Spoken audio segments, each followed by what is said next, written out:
O segundo livro dos Reis, 25. Os babilônios conquistam Jerusalém.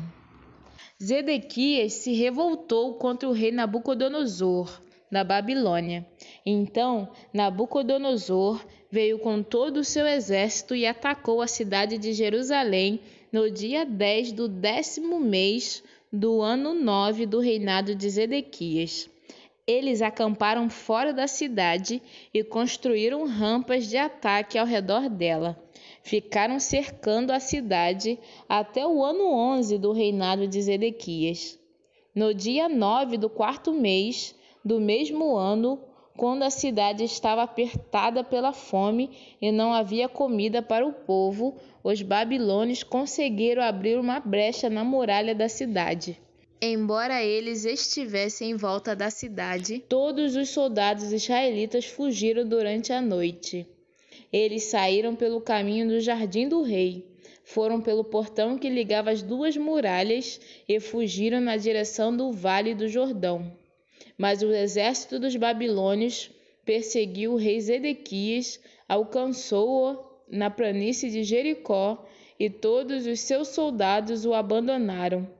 Zedequias foi preso e levado para o rei da Babilônia, que estava na cidade de Ribla. Ali, Nabucodonosor pronunciou a sua sentença contra Zedequias: matar os seus filhos na frente dele. Então, Nabucodonosor mandou furar os olhos de Zedequias e prendê-lo com correntes de bronze. Depois o levaram para a Babilônia. A destruição do templo. No dia 7 do 5º mês do ano 19 do reinado de Nabucodonosor, da Babilônia, Nebuzaradã, conselheiro do rei e comandante-geral do seu exército, entrou em Jerusalém. Ele incendiou o templo, o palácio do rei e as casas de todas as pessoas importantes de Jerusalém. E os seus soldados derrubaram as muralhas da cidade. Então, Nebuzaradã levou para a Babilônia as pessoas que haviam sido deixadas na cidade, o resto dos operários especializados e aqueles que haviam passado para o lado dos babilônios. Mas deixou em Judá algumas das pessoas mais pobres e as pôs para trabalhar nas plantações de uvas e nos campos. Os babilônios quebraram as colunas de bronze e as carretas que estavam no templo e também o grande tanque de bronze. Então levaram todo o bronze para a Babilônia. Também levaram embora as pás e as vasilhas usadas para carregar as cinzas do altar. Levaram ainda as tesouras de cortar pavios de lamparinas, as vasilhas de queimar incenso e todos os outros objetos de bronze usados no serviço do templo.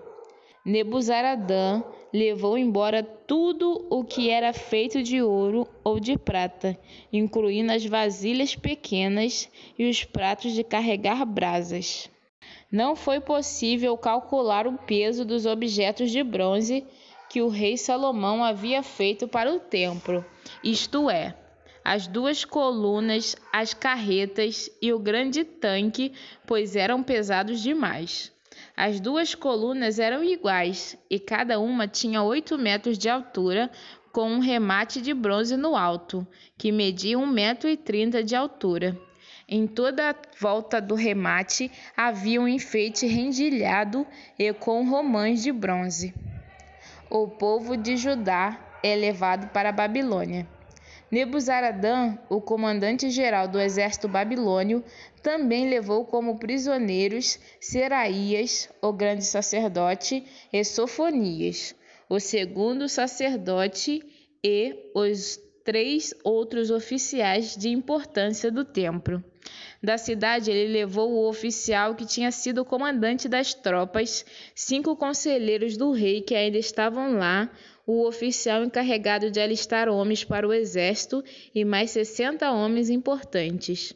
Nebuzaradã os levou ao rei da Babilônia, que estava na cidade de Ribla, na terra de Amate. Ali o rei mandou surrá-los e depois matá-los. Assim o povo de Judá foi levado como prisioneiro para fora da sua terra. Gedalias, governador de Judá. O rei Nabucodonosor, da Babilônia, colocou Gedalias, filho de Aicã e neto de Safã, como governador de Judá, e o encarregou de todos aqueles que não haviam sido levados para a Babilônia. Os oficiais e os soldados israelitas que não se haviam entregado souberam disso e foram se encontrar com Gedalias em Mispa.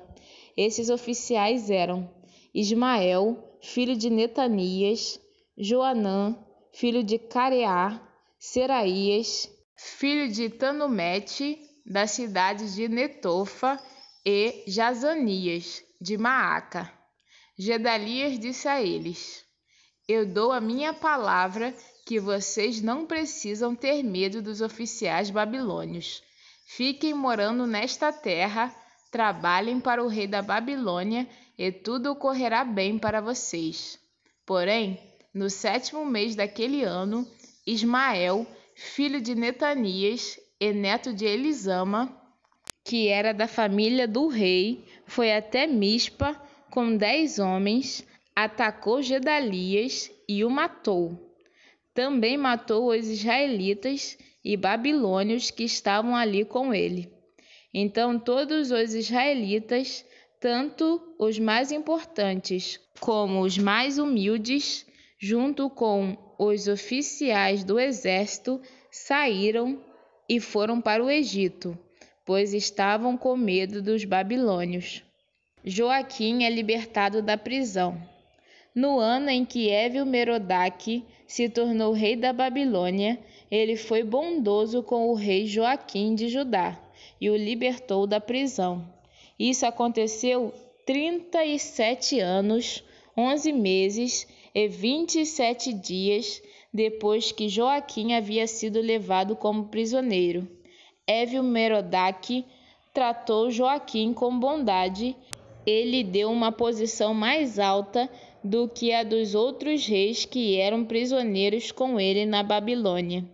E assim deixaram que Joaquim tirasse as suas roupas de prisioneiro e vestisse as suas próprias roupas e comesse junto com o rei pelo resto da sua vida. E todos os dias, enquanto viveu, recebeu do rei uma pensão para o seu sustento.